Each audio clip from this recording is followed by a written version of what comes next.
Alright, so we are now on chapter 2 entitled Communication and Globalization. Okay, so while we are already familiar with the term communication because this has been familiarized to us or introduced to us ever since we were babies, we communicate through our cries, and when our parents started to teach us the things that we didn't know, it is through communication. So in short, communication has always been present in our lives from the day we were born and even before that. Okay, in contrast to the second word here, globalization, it's not really new in a sense that we were actually already performing acts constituting to the term globalization, but because it was not yet existing at the time that we were performing these acts, or the term globalization is just actually coined recently. It has just been added to our pool of words or to our pool of understanding just a decade ago, or the idea or the concept of it has just begun in our generation. Okay, so let's begin this discussion by characterizing globalization. What is globalization? It is a process of interaction and integration of people, businesses, and governments from other countries, helped by information technology and pushed by international commerce and investment. In societies all across the world, this process has an impact on the environment, culture, political institutions, economic development, and prosperity and human physical well-being. Which means that people all around the globe, all across the globe, can actually already communicate even if they are not talking face to face, or even if they don't belong to the same country or to the same exact place.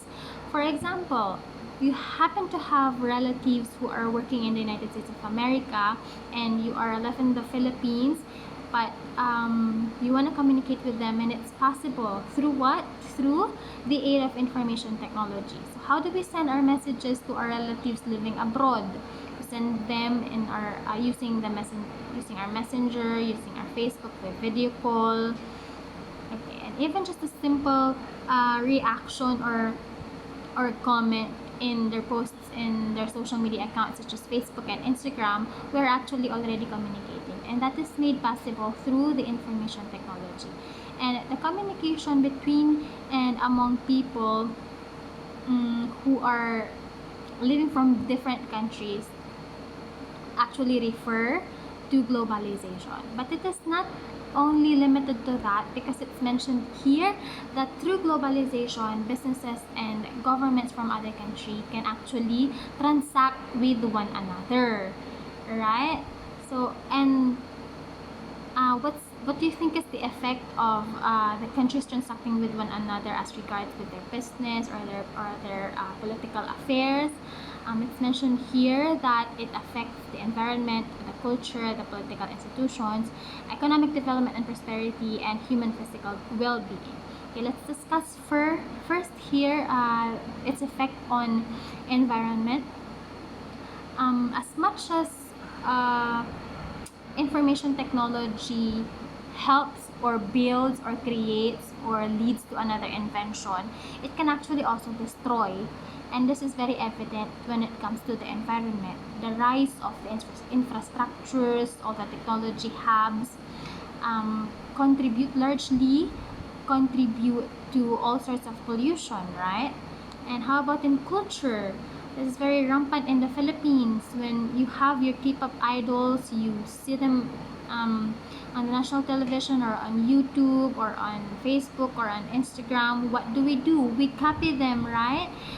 We tend to follow their trend instead of following our own. It's very evident in all places here in the Philippines. But you go to the Bupan, you go to Agoo La Union, you go anywhere there is Korean restaurant, may mga samgyupsal, tama? So that is one example or one effect of globalization, because we are communicating with one another even though we don't go directly in their place, or we don't ride an airplane and reach their place. We can actually already have a glimpse or an idea of their culture, of their food preferences, of their fashion taste, of their language, and what do we do again? We copy them. That's one of the effects of globalization on culture, especially in movies, not only in food or not only in fashion. Sa mga movies natin, napag-iiwanan na yung mga Filipino movies natin because we are very fascinated with Korean movies or Hollywood movies, movie series. And political institutions, how does this happen? When a country seeks partners or allies, yeah, better term is ally. Japan and America are allies. The Philippines used to be a strong ally of America, and it's like it has been interrupted in during the government of the former president the former president Rodrigo Roa Duterte. But now I think it's good that President Ferdinand Marcos is trying to communicate with the United States of America and trying to restore the interrupted partnership. Okay. Economic development and prosperity. What do we do with other countries? We export, we import. Okay, that is how economic development and prosperity takes place. And human physical well-being, yung mga napapanood natin, okay, the video clips or the movies that we watched online, what do? They heavily influence us, especially sa mga bata, yung mga nakikita nila sa TikTok, for example. May mga nanggagaya or may mga na depress. Okay, so just a little trivia if you're not aware of it, because you're still exploring sa edad ninyo. Well, I've been there. Just so you know that social media can really go toxic and can cause anxiety or depression, pressure sa inyo. Like when you see your friend post something that is very pleasant in his or her social media account, tapos pressured ka na dapat ikaw mai-post ka rin, or achievement or family gathering or celebration, etc.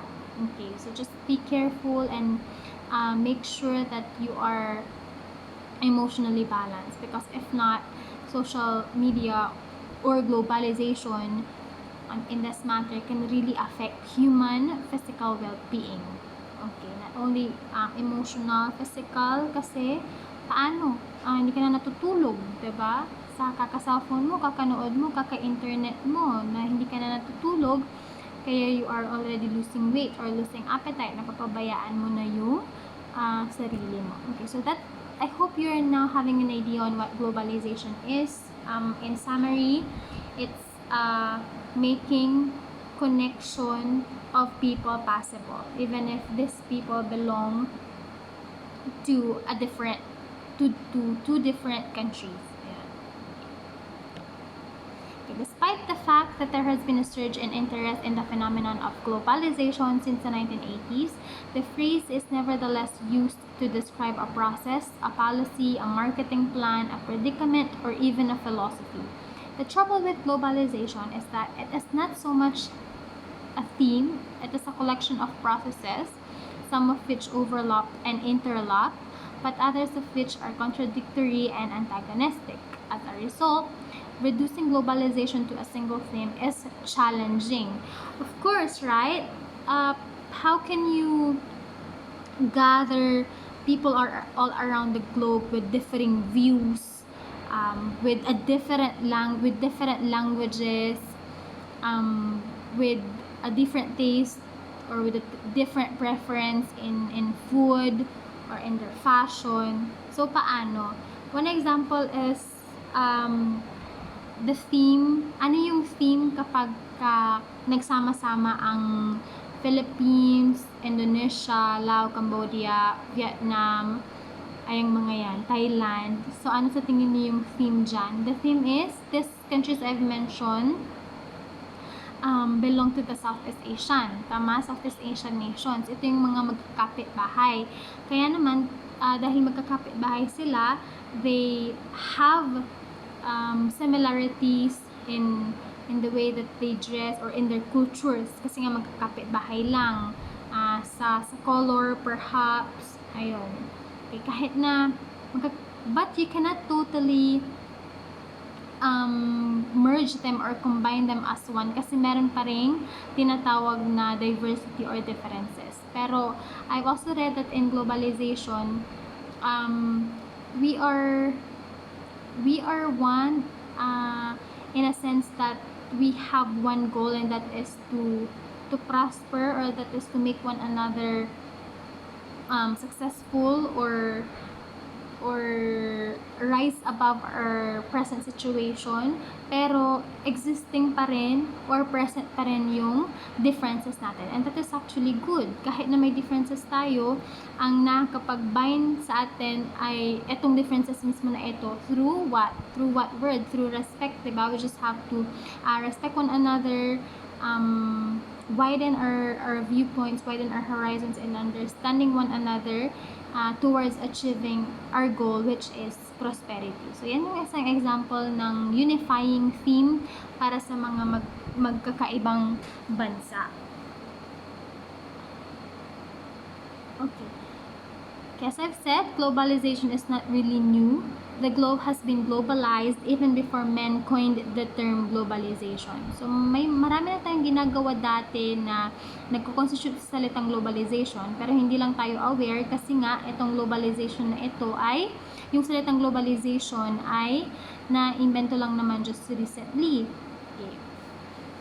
For example, for thousands of years, people and later corporations have been buying from and selling to each other in lands at great distances, such as through the famed Silk Road across Central Asia that connected China and Europe during the Middle Ages. Likewise, for centuries, people and corporations have invested in enterprises in other countries. In fact, many of the features of the current wave of globalization are similar to those prevailing before the outbreak of the First World War in 1914. O, sa Pilipinas naman, ano yung nagkokonekta sa China or sa Mexico, yung Suez Canal na tinatawag natin. And what did we do through this passageway? Bartering, right? So, anong nagbabarter tayo nung unang panahon, globalization actually yun, kasi nakikicommunicate na tayo sa mga hindi natin kalahi, sa mga tao na nasa kabilang border o nasa ibang bansa na hindi naman natin kalahi. We were already communicating with them when we were bartering, nung nag-exchange tayo ng goods from one another dito sa Suez Canal na ito. Globalization na yun, pero itong salitang globalization has just been coined recently.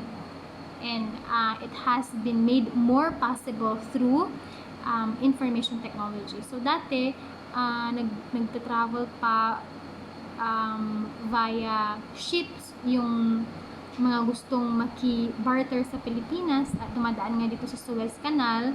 Ngayon, pwede na lang itong mangyari sa pamamagitan ng internet. Tama? Okay, so hindi na kailangan na mag-travel ng isang tao para lamang makipag-transact sa isang tao na nasa ibang bansa. Okay, but policy and technological developments of the past few decades have spurred increases in cross-border trade, investment, and migration so large that many observers believe the world has entered a qualitatively new phase in its economic development. Since 1950, for example, the volume of world trade has increased by 20 times, and from just 1997 to 1999, flows of foreign investment nearly doubled, from $468 billion to $827 billion. Ayan. So, nadoble yung paglaki ng foreign investment sa mga panahon na ito, kasi nga sa ginagawa natin na pakikipag-globalize with other countries. Kasi kapag dito lang mismo sa bansa natin, then we may not be able to increase our profit, for example, or hindi mag-grow yung ating ekonomiya. Kailangan na nakikipag-transact tayo with other countries for our economy to grow. Okay, distinguishing this current wave of globalization from earlier ones, author Thomas Friedman has said that today globalization is farther, faster, cheaper, and deeper. Okay, but did you know, class, that the secret way to be successful in globalization is actually localization. So before you enter into the global arena, before you engage into the global arena, you should make sure that you are very patriot muna. Dapat tinatangkilik mo muna yung sariling atin dito. Like you are watching Filipino movies before you're watching K-pop movies or series. Kumakain ka muna ng mga pagkain Pinoy bago ka nagsasamgyup. Bumibili ka muna ng barot saya bago ka bumibili ng mga crop top na from Korea, okay, etc. So it's only through localization that we may be successful in our venture in the global arena, in globalization. So, kailangan tangkilikin mo muna yung sa'yo, palakasin mo muna yung identity mo para kapag i-present mo na yung identity mo sa global arena, sa global stage, ayan, mas magiging mataas yung chance mo na mapansin at maibenta din yung produkto mo to them. Diba? Kasi kung ikaw mismo hindi mo tinatangkilik yung sa'yo, who else would? Right? This current wave of globalization has been driven by policies that have opened economies domestically and internationally. In the years since the Second World War, and especially during the past 2 decades, many governments have opted free market economic systems, vastly increased their own productive potential, and created myriad new opportunities for international trade and investment. Governments also have negotiated dramatic reductions in barriers to commerce and have established international agreements to promote trade in goods, services, and investment. So it's through globalization that these are possible, yung trade ng goods natin, ng services, at ng investment. For example, sa services, yung mga ibang bansa na nangangailangan ng mga trabahador na mga Pilipino, mga call center natin, for example. At investment din yung mga bansa na may tiwala sa Pilipinas na alam nila na babalik sa kanila kung ano man yung ibinigay sa atin, in-invest sa atin, okay, magbibigay sila ng malaki. Yan dapat actually yung pinagtutuunan ng pansin ng government officials natin. Encourage more and more of investments from other countries so that we have something to use to have our economy grow. Taking advantage of new opportunities in foreign markets, corporations have built foreign factories and established production and marketing arrangements with foreign partners. A defining feature of globalization, therefore, is an international industrial and financial business structure. Technology has been the other principal driver of globalization. Advances in information technology, in particular, have dramatically transformed economic life. Information technologies have given all sorts of individual economic actors, consumers, investors, businesses, valuable new tools for identifying and pursuing economic opportunities, including faster and more informed analysis of economic trends around the world, easy transfers of assets, and collaboration with far-flung partners. So, kahit na dito ka sa Pilipinas, tapos ang ka-negotiate mo ay sa United Kingdom, sa UK, ganyan. It's very possible through the use of information technology.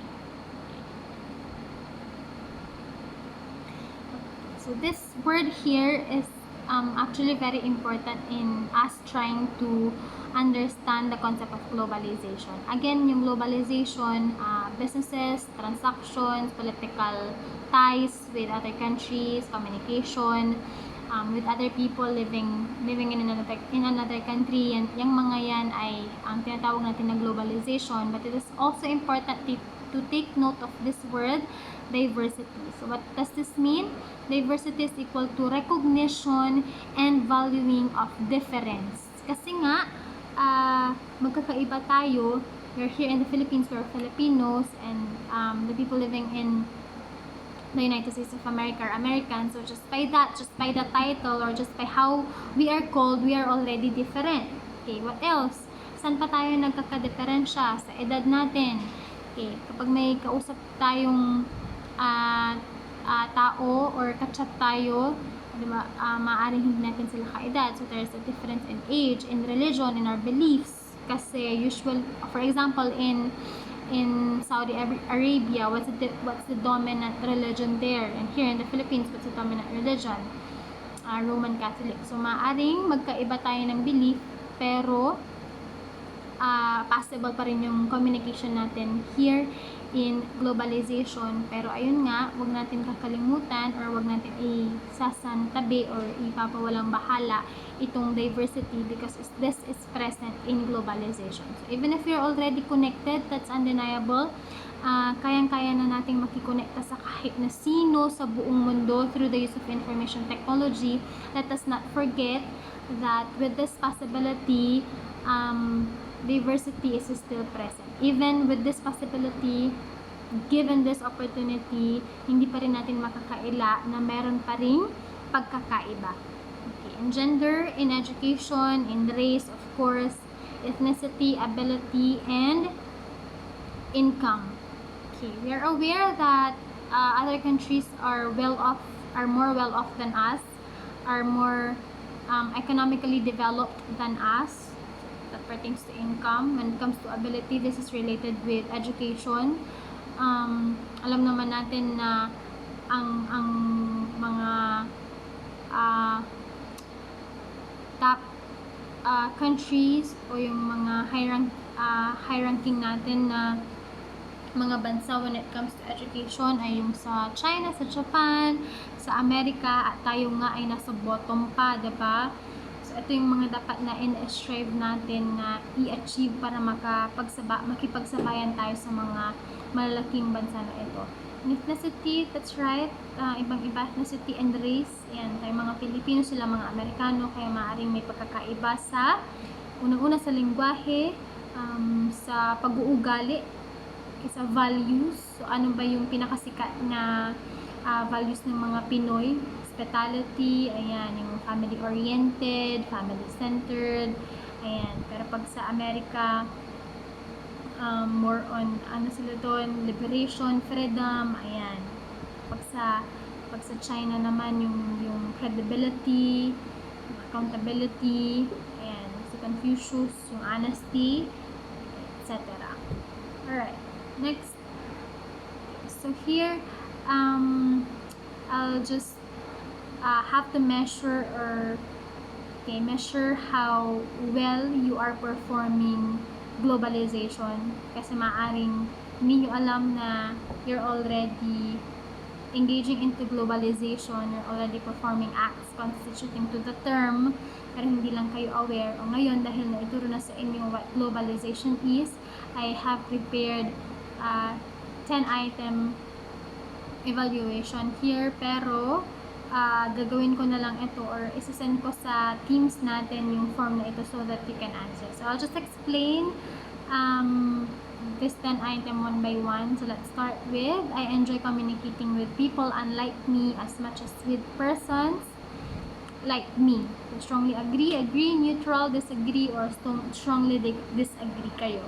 Okay, so by answering here, malalaman ko kung ikaw ba ay into or not into globalization. Diba? Sa number 1, sabi niya, na-enjoy mo raw na makipag-usap sa mga tao na hindi mo ka-race, for example, na hindi mo katulad, kaysa sa mga tao na katulad mo. So, mas na-enjoy mo bang kausap ang mga Amerikano kaysa sa mga Pinoy? Okay, so what does it say of you, or what does it tell of you in connection to our topic, which is globalization? Okay, number 2, I am equally sensitive to concerns of all groups in our multicultural society. So, sensitive ka ba? Nirerespeto mo ba yung mga hinaing ng mga kasama mo sa isang multicultural society o sa isang grupo? Multicultural, ibig sabihin maramihan, multi, ibig sabihin iba't ibang paniniwala. So, sa society nyo, sa grupo ninyo, may ganito, nirerespeto mo ba yun?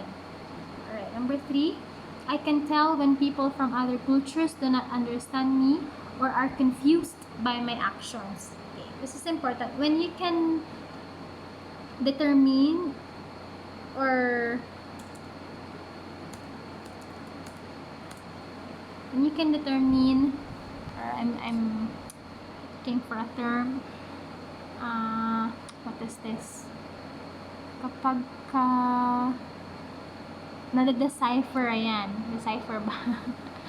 Ayan, kapag nade-determine mo na ang isang tao ay hindi ka naiintindihan dahil sa ipinapakita mo, okay, dahil sa practices mo, ayan, ibig bang sabihin nun you're very into globalization, sanay na sanay ka na, kasi kayang-kaya mo ng sabihin, i-evaluate yung kausap mo na ito hindi interested sa akin or dahil sa practices ko, okay, or confused siya sa mga ginagawa ko. Ayan, kapag nasasabi mo na or nadidetermine mo na yan, then we can say na you're already very used with globalization.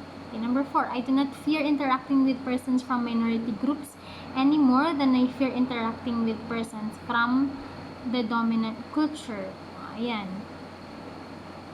So, saan ka mas intimidated sa pakikipag-usap ba sa mga tao na kabilang sa minority groups o sa mga tao from the dominant culture?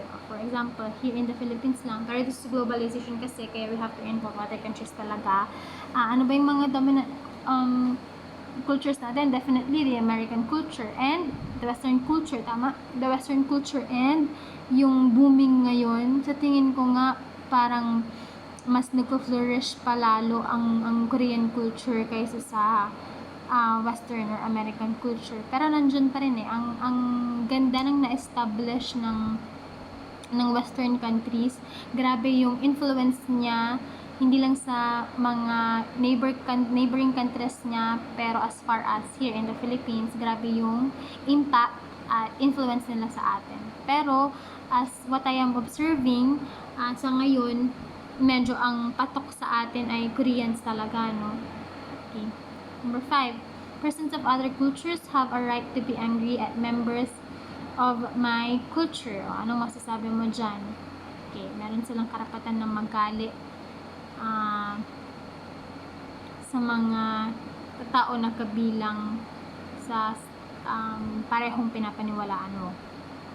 Okay, number 6, persons from other cultures who don't actively participate in a conversation, dialogue, or debate with others may act that way because of their culture's rules. And gaano ka knowledgeable? How knowledgeable are you when it comes to the rules of other people, especially as regards their culture? Do they have certain rules that affect their conversation or dialogue or debate with other people? So may mga hindi ba sila sinasabi ng mga salita kasi kapag sinabi nila yun ay hindi suited sa kanilang pinapaniwalaan or sa kanilang practices or sa kanilang kultura. Okay, number 7, how I handle disagreements with persons from other cultures depends on the situation and culture they are from.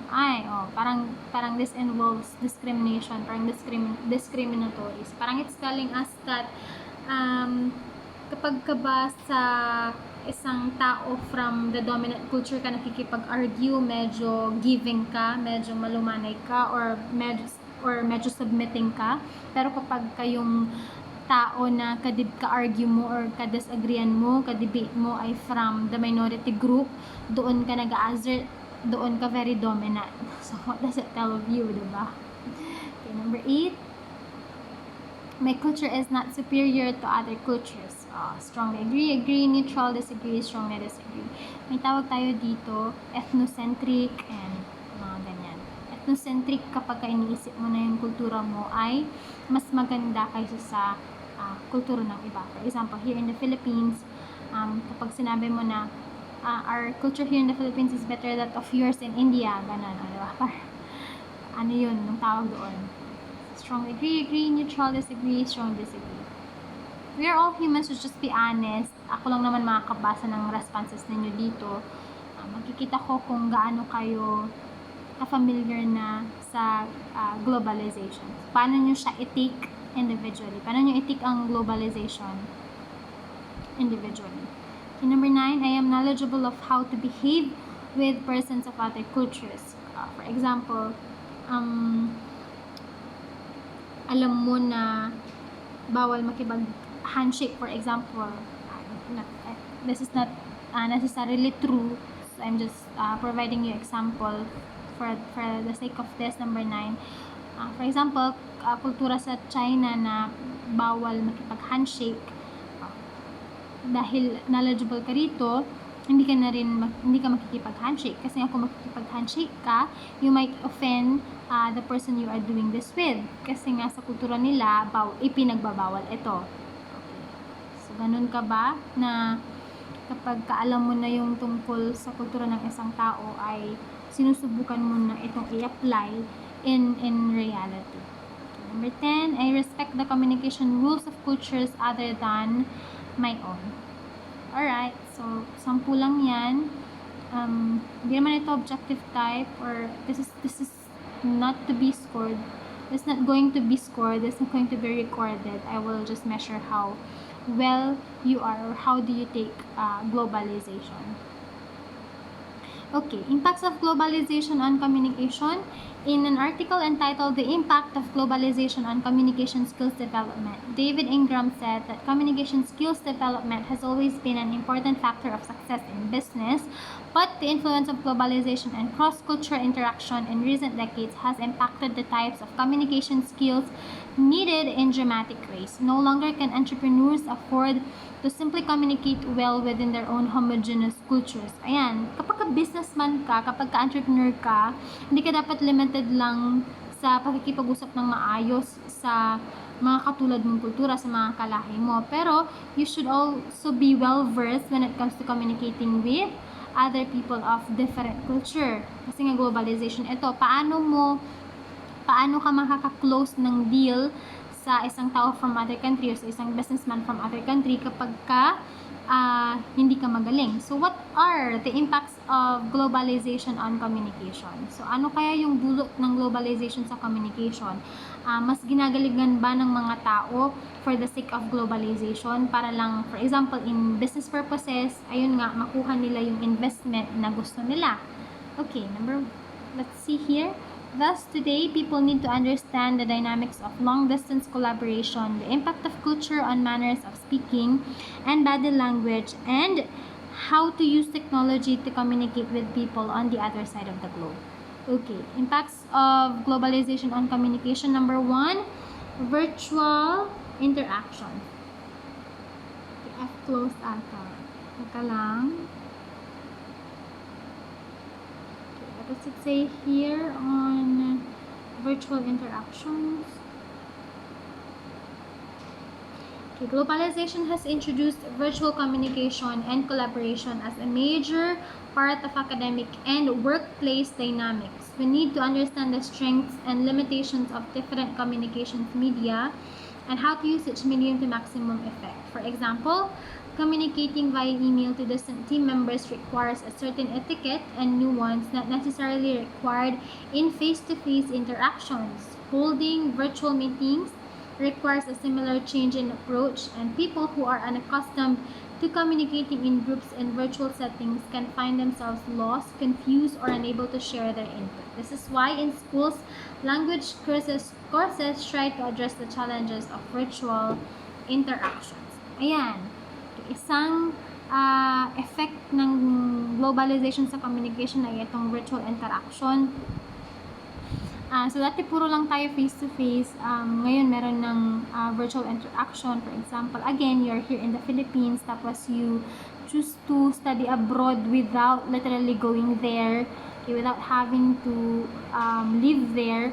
Ang gagawin mo na lang ay online course. Ayan.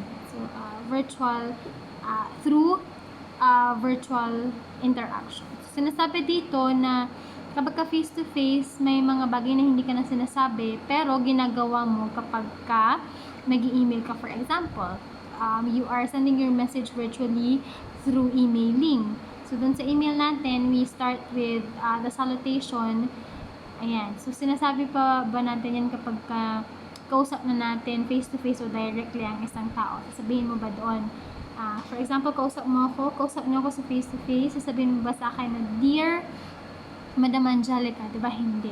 Ginagawa lang natin yan sa email. So, it's just one of the simple examples na dulot ng globalization sa communication. Number 2, cultural awareness in speech. The need for cultural awareness is a major impact of globalization on the required skill of effective communicators, resulting in the evolution of communication skills development programs. In the workplace or in schools, for example, we need the ability to catch subtle nuances of people's manner of speech when communicating across cultures.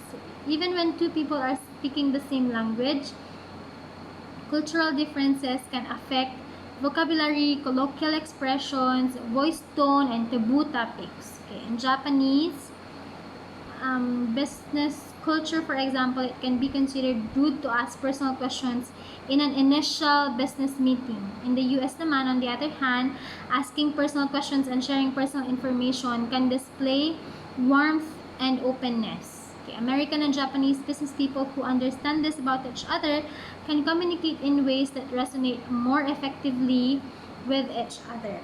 Ayun. Kapag may dalawang race, for example, or magkaiba na nakikipag-transact with one another because of their business or because of their partnership or alliance, let's take here, Japan and America as an example. So, sabi dito, sa Japan, it is very inappropriate to ask personal questions kapag ikaw ay nasa isang business meeting.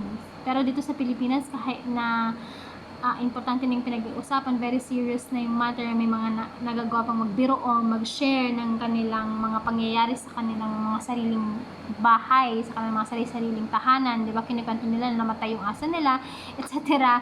It's okay in the Philippines. Pero sa Japan, hindi daw yan okay. Okay, sa Amerika naman, sabi niya, kapag ka nasa isang business meeting ka rin at nag-share ka ng personally about yourselves, it's still inappropriate and it can mean warmth and openness. Ibig sabihin, sa Amerika, kapag ka nag-share ka ng personal matter, ang ibig sabihin nun ay interested ka sa isang tao and you are wanting for warmth or openness, gusto mong makipag-close, or you are yearning for a different kind of relationship other than being colleagues or workmates, for example.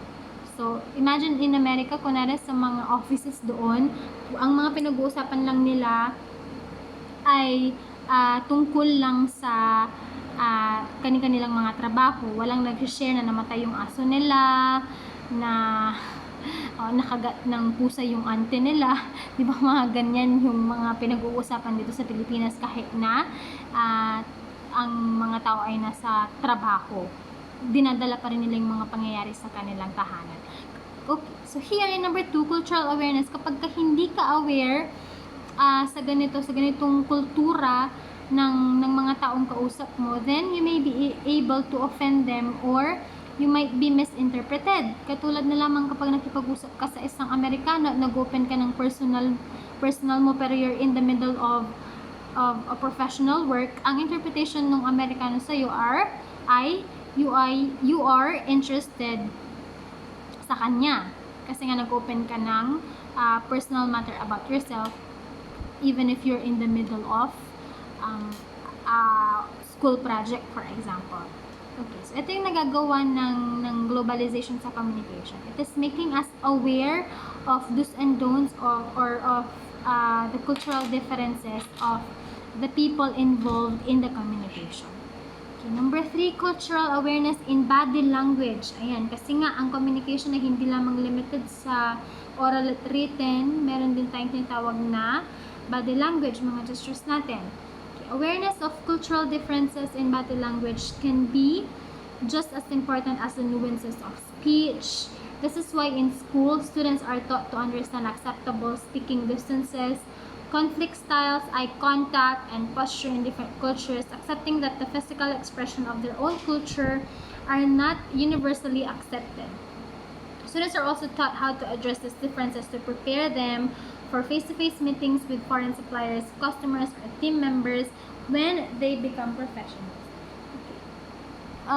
So here in the Philippines or in the Western countries, we are being taught about eye contact, that when we're communicating, we have to directly look at the eyes of the person we are communicating with to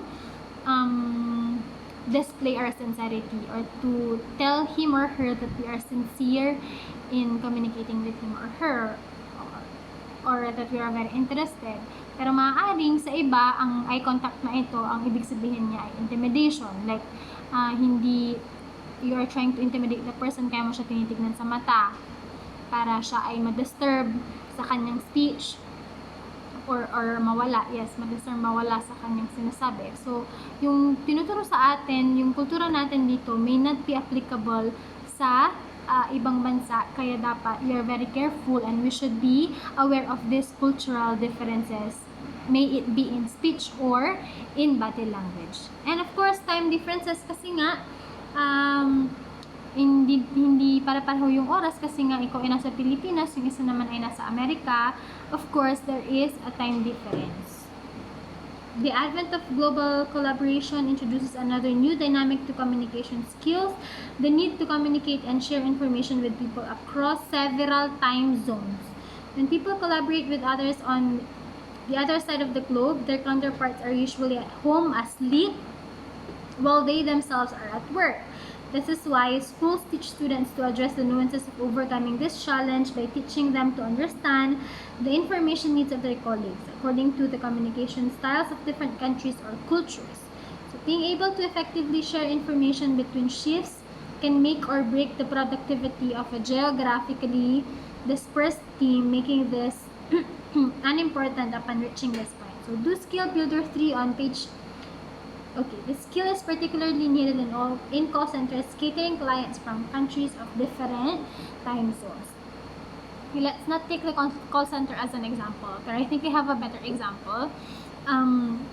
Kunwari ikaw ay isang boss and you're residing in the Philippines, tapos yung mga employees mo ay from China, and how many hours are we apart from China? Iset lang natin na example. May not necessarily be true. For example, 7 hours yung difference. At ikaw ay nag-set ng meeting dito sa Pilipinas ng 4:30 ng hapon, pero ang mga empleyado mo ay nakatira sa China na 7 hours apart. So, madaling araw nila doon. So, tingin mo, the meeting or the communication will be effective? Syempre hindi, kasi time of sleep nila yon. So, you have to be knowledgeable of the time differences for effective communication to exist. Alright. And lastly, impacts of globalization on global communication naman. It's almost the same with the latter, pero in general, yung communication na diniscuss natin kanina, here, it's specifically pertaining to the global communication. So, according to DNIV 2017, the process of globalization has widely increased the availability of information for people across the world. Okay, by the use of internet and advanced mobile services, people are able to discuss business plans and proposals on an international level, as well as exchange private data securely. Global communication services have also contributed to the enlightenment and development of the political process in a number of states. DNIV 2017 also enumerates the 3 major impacts of globalization on global communication and identifies the major problem as follows. Ano yung mga problema sa global communication natin? Number 1, availability of information. Okay, it is a major effect of the process of globalization.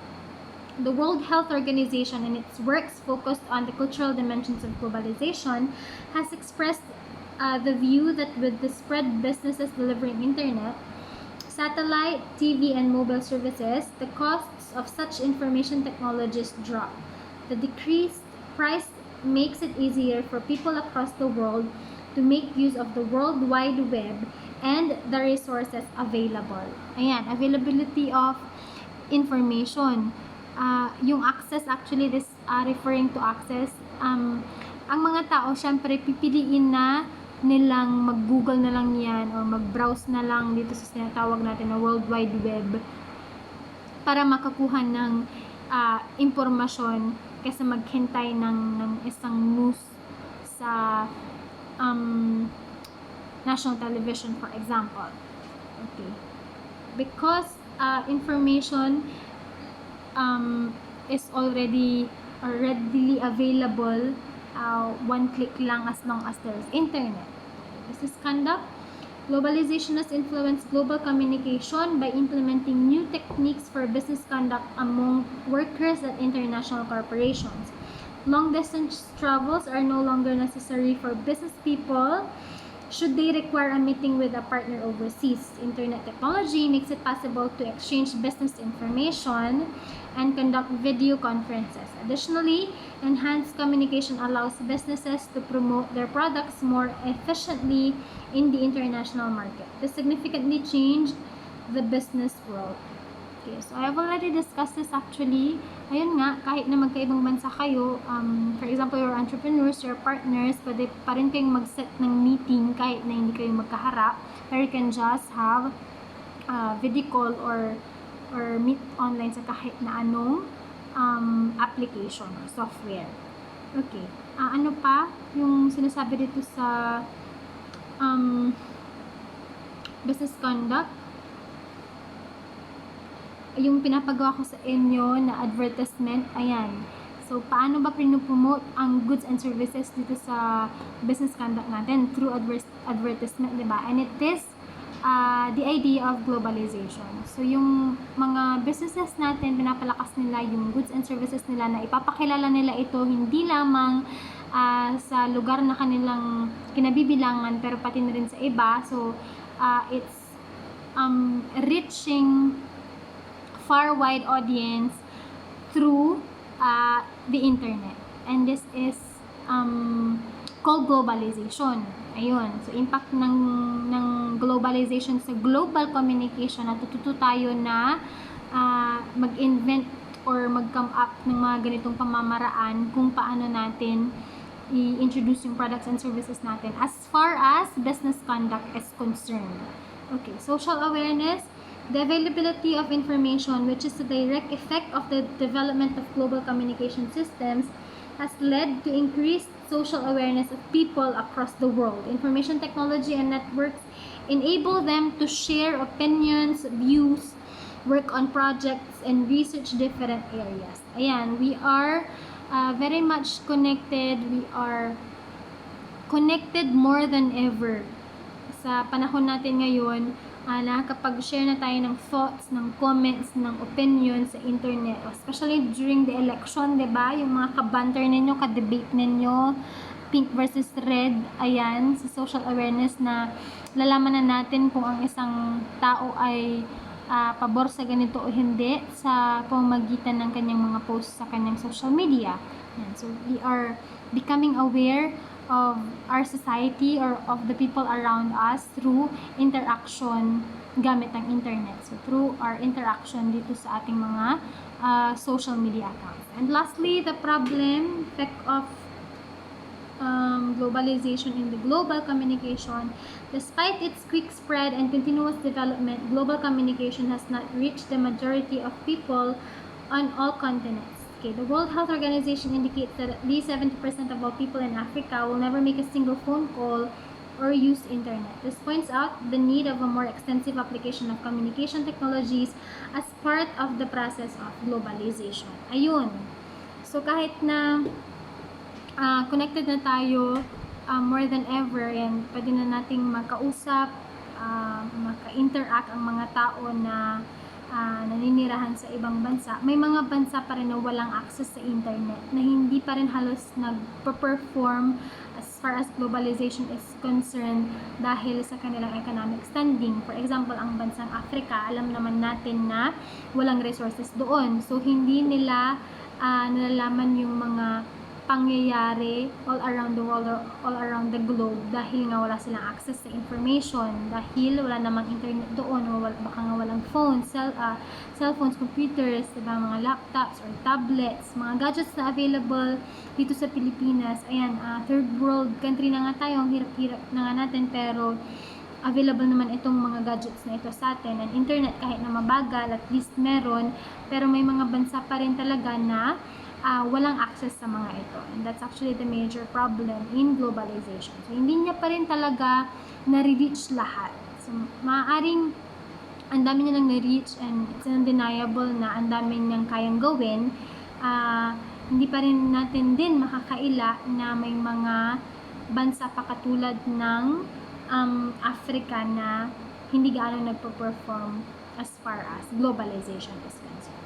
Okay, so that's the end of our lesson, globalization and communication class. I hope you have learned a thing or two in this video lecture. And please do your part of students. Balikan lang kung may mga naintindihan, and you can also request for a deeper discussion of this topic kapag may mga mahirap kayong na-encounter. Pwede pa rin naman natin siyang gawin online or face-to-face. Basta mag-request lang kayo, and let me know if you have not understood a thing here, so that I'll be able to explain to you. I'll be happy to do that para make sure natin na naiintindihan nyo lahat ng topics natin. Okay, alright, so that's it for this video lecture. I hope to see you in the next face-to-face schedule. Bye!